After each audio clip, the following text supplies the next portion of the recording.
Bonjour, aujourd'hui on va voir la réaction de Vanessa qui est à la fois coach et psychologue à l'histoire de Pauline. Donc Pauline, rappelez-vous, c'est quelqu'un qui faisait très bien son travail en comptabilité. Sa nouvelle chef Fanny est arrivée, n'a pas apprécié que Pauline la contredise sur un détail. Et du coup, elle a eu Pauline dans le nez et elle lui a fait les pires vacheries. Elle n'a pas aimé que Pauline la contredise et du coup, progressivement, elle lui a fait vivre des choses de pire en pire. Elle lui a donné les pires clients à gérer. Elle a dit du mal d'elle, elle lui a mis des bâtons dans les roues. Elle l'a complètement isolée du reste de l'équipe.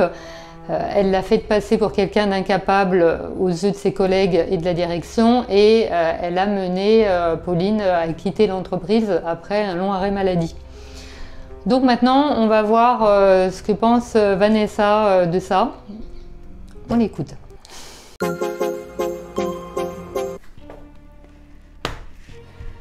Donc là, je viens de prendre connaissance un petit peu de l'histoire de Pauline, qui...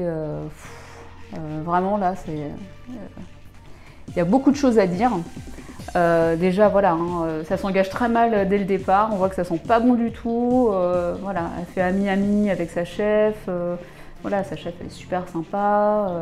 Donc là déjà, il y a vraiment à s'interroger, gros warning, parce qu'on sait pas trop comment ça va tourner cette histoire. Tout va bien, et puis un jour, la confiance finalement s'installe. Et donc il y a la petite réflexion de trop, on voit bien que tout de suite Fanny elle prend les choses à cœur par rapport à une réflexion anodine.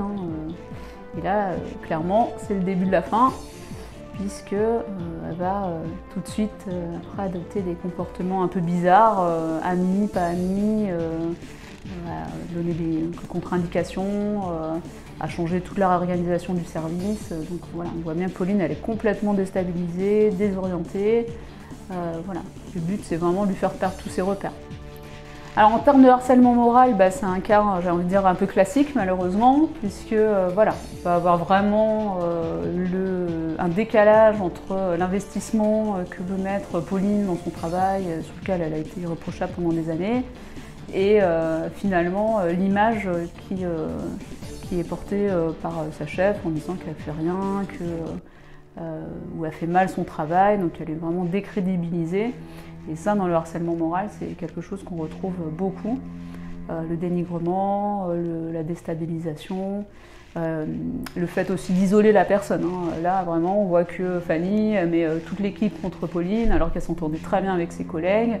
La direction botte en touche, clairement, donc ça c'est classique aussi, on le voit toujours. Voilà, elle ne veut pas se mouiller, donc on est malheureusement sur un cas répandu.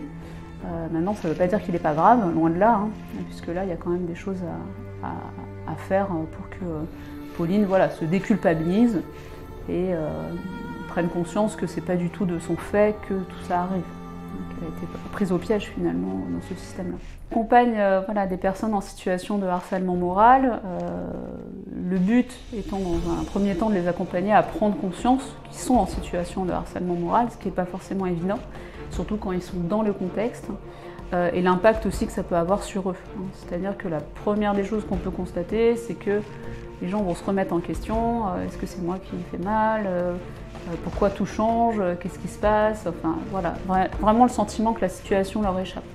Donc il y a vraiment cet accompagnement au départ de cette prise de conscience de la situation, de pouvoir aussi avoir cet œil objectif sur la situation pour pouvoir ensuite, bien évidemment, leur proposer des axes de solutions, les aider à reprendre confiance en eux, à revaloriser ce qu'ils peuvent faire au quotidien.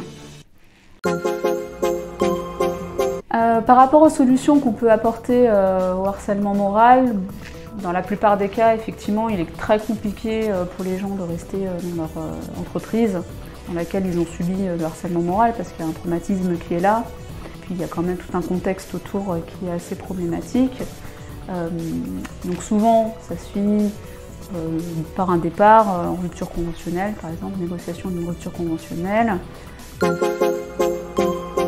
Donc l'accompagnement pour les personnes en situation de harcèlement moral va aussi pouvoir leur permettre d'avoir des perspectives, vraiment de se projeter ailleurs, de se dire voilà, toute la vie elle n'est pas que dans cette entreprise, je ne suis pas réduit ou réduite à ce poste, à cette entreprise. Au contraire, c'est vraiment de se dire il y a tellement d'autres possibilités. Voilà, j'ai subi quelque chose de traumatisant, mais aujourd'hui je me donne les moyens pour au contraire rebondir et aller voir d'autres entreprises qui sauront reconnaître mes qualités et mes compétences.